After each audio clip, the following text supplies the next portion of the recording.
दूध. जीवताविया धीर तुझ्या विन क्षणभर राहीना आज तुझ्यातच विर तू हे पण काम करतो?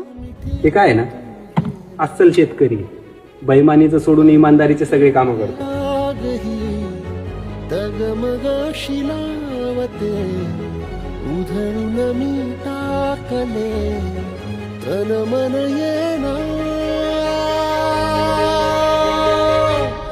वेड तुझा विरह वळवा वेड तुझा प्रणय हळवा वेड तुझे या जगण्याचा सूर झालेला वेड तुझा विरह वळवा वेड तुझा प्रणय हळवा देवाचा सगळ्यात जवळचा मित्र म्हणजे केशव.